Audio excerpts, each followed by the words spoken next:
Hello Sobat Donghua, pasti pada penasaran kan dengan kelanjutan BTTH Ranah Dewa? Oke lah, tanpa berlama-lama lagi, yuk langsung masuk ke alur ceritanya. Di episode sebelumnya, setelah Xiaoyan memasuki plafon pemilihan lawan dan karena jumlah kekacauannya baru 4, hanya bisa menantang lawan setara. Dia memilih bayangan 3 leki kekacauan dan kembali ke medan berang. Namun lawan yang muncul mengejutkan. Fu Xing, Raja Bintang Istana Tianren yang dulu pernah dia bunuh di dunia sensi, muncul kembali dengan kekuatan jauh lebih tinggi di tingkat inti bumi kelima. Meski diliputi kebingungan tentang asal-usul Fu Xing, Xiaoyan segera bersiap bertarung.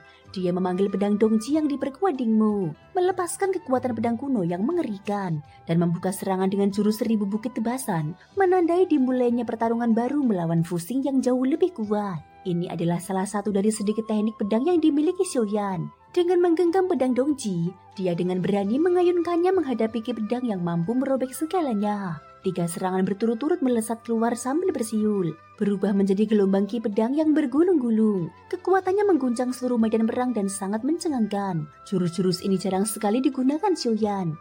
Hanya ketika menghadapi keberadaan seperti Fu Xing di hadapannya, barulah dia mengeluarkannya. Dengan dentuman keras, 2 aliran ki pedang terkuat saling bertabrakan dengan liar. Gelombang kejut bergemuruh di seluruh medan berang. Xiaoyan memegang pedang Dongji. Meski dia belum pernah menekuni dao pedang, posturnya yang tegap saat menggenggam pedang panjang itu tampak sama sekali tidak canggung.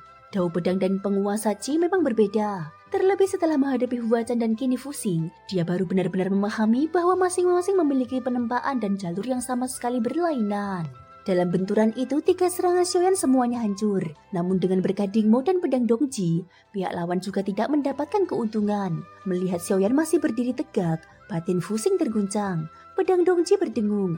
Hanya saja Xiaoyan tidak tahu apakah menggunakan pedang ini di sini akan terdeteksi oleh Huachan. Sementara sosok Fu Xing tetap tak bergerak.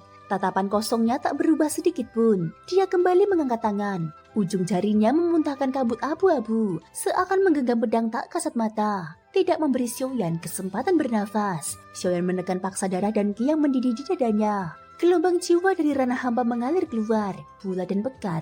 Jari penghancur mutlak, sebuah fluktuasi mengerikan yang langsung menargetkan sumber jiwa, mengabaikan jarak ruang. Pada saat yang sama, sebuah bayangan jari raksasa melayang dengan pita putih seperti asap melilitnya, mengandung kekuatan jiwa yang agung, seakan mampu menekan jiwa seluruh dunia. Namun tepat saat kekuatan jiwa yang hampir membeku itu hendak jatuh, Fu Xing tiba-tiba mengangkat tangan lagi dan sekali tebas justru diarahkan ke arah guru Xiaoyan. Meski tampak biasa, jari ini bukanlah serangan yang bisa ditahan dengan cara biasa. Dalam sekejap, Fu Xing tetap tertutup oleh tekanan lurus itu. Tubuhnya berguncang hebat, mundur beberapa langkah, dan memuntahkan darah. Kekuatan jiwanya tidak cukup kuat. Serangan jari ini tak mungkin ditahan. Bahkan jika mampu bertahan, jiwanya pasti telah mengalami luka berat. Namun hal itu juga memicu amarah Fu Xing. Tubuhnya sedikit bergoyang. Cahaya emas di matanya semakin tajam, membawa niat membunuh yang dingin karena merasa terhina. Serangan di ujung jarinya meledak tiba-tiba, berubah menjadi hujan ki pedang yang memenuhi langit. Seakan menenun jaring kehancuran yang menutupi kepala Xiaoyan. Ki pedang itu menekan dengan dahsyat. Mata Xiaoyan pun menyala dengan api emas membara. Niat bertempur melonjak. Di medan perang kekacauan ini tak perlu berpikir. Yang dibutuhkan hanyalah menunjukkan keteguhan tak menyerah. Dalam pertempuran, sekaligus dia harus mampu menemukan celah musuh dan mengalahkannya. Pada saat itu dia sedikit gabah. Dia tidak menggunakan penggarisuan berat. Mungkin saja itu bisa menahan serangan ini, tetapi tidak akan memenangkan pertempuran. Dia tak ingin menghabiskan terlalu banyak tenaga dalam satu pertempuran. Jadi pilihan terbaik adalah melancarkan satu serangan yang setidaknya mampu melukai Fu Xing dengan berat. Dalam sekejap Xiaoyan meluruskan 5 jarinya dan mencengkeram ganas ke arah kehampaan. Ruang hampa seakan benar-benar tertangkap olehnya. 5 jarinya menembus masuk ke dalam ruang itu. Pedang dewa pemecah ruang. Ini semula adalah salah satu dari 3 serangan yang diberikan kepada Xiaoyan oleh pemilik sebelumnya. Namun 3 serangan itu sudah habis. Jadi serangan ini adalah petebasan yang diciptakan Xiaoyan sendiri setelah 3 jurus itu, dengan keyakinan dari pencerahan barunya. Seluruh ruang seakan menjadi bilah, dan tebasan yang terhampar itu memotong menuju Fu Xing. Jaring ki pedang mengerikan milik Fu Xing saat menyentuh pedang pemecah ruang Xiaoyan hancur berkeping-keping. Retakan ruang menjalar, memaksa ki pedangnya terbelah dan terlempar ke dalam lapisan ruang yang kacau. Pedang pemecah ruang merobek segalanya dan terus menebas ke arah Fuxing. Pada saat yang sama, Xiaoyan juga diam-diam mengirimkan satu pedang tak kasat mata menuju Fuxing. Saat ini, daya tekan absolut pedang pemecah ruang membuat seluruh perhatian Fuxing tercurah untuk menahannya. Dia mengangkat dua jarinya perlahan. Aura di tubuhnya melonjak. Ki pedang meningkat gila-gilaan. Xiaoyan segera menyadari jika ki pedang yang terpancar dari Fuxing benar-benar dilepaskan, bahkan pedang pemecah ruang pun mungkin bukan tandingannya. Namun justru itu yang dia inginkan, membuat Fuxing yang menanggapinya dengan serius dan mengerahkan kekuatan besar, sehingga dia memiliki kesempatan nyata untuk menebas jiwanya. Pedang hati penebas jiwa. Xiaoyan berteriak dalam hati. Sebilah pedang batin tanpa bentuk dan warna, ditempa dari sumber jiwa murni, mengandung kekuatan jiwa kuat dari ranah hampa Xiaoyan. Pedang ini memotong kehendak apapun, mengabaikan pertahanan fisik kuat Fuxing, dan langsung menebas jiwanya. Kali ini wajah dingin Fuxing akhirnya berubah. Tubuhnya mendadak menegang, seakan jiwanya terbelah dua. Rasa sakit hebat menyebar di seluruh jiwanya.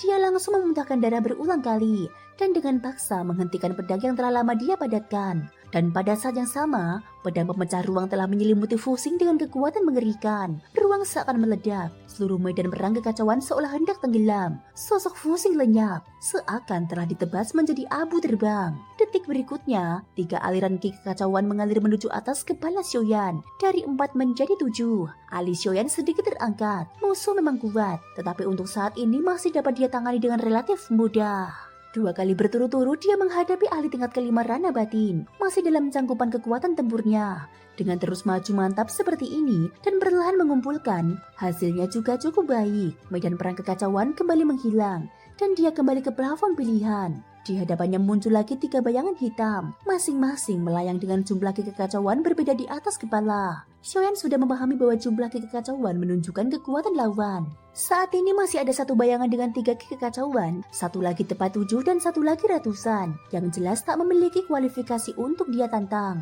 Untuk menantang, harus memiliki jumlah ki kekacauan yang setara. Jika menang, dia memperoleh ki kekacauan lawan. Jika kalah, dia kehilangan miliknya sendiri. Karena itu medan perang kekacauan sangat kejam. Sedikit saja lengah, semuanya bisa hilang. Pertempuran belum berakhir. Kini ada 2 pilihan, menantang bayangan dengan 3 ki kekacauan atau yang 7.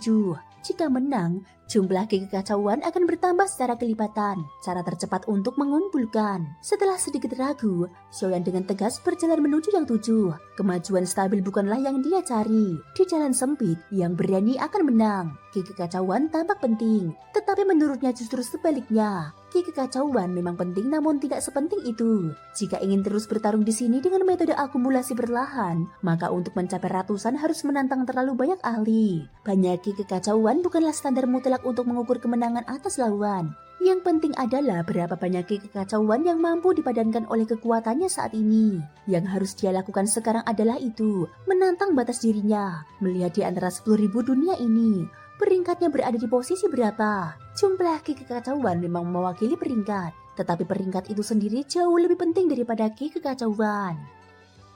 Thank you guys sudah mendengarkan ceritaku di episode kali ini sampai akhir. Ikutin terus kelanjutan episode berikutnya ya. Terima kasih buat kalian semua yang udah subscribe, like, dan komennya.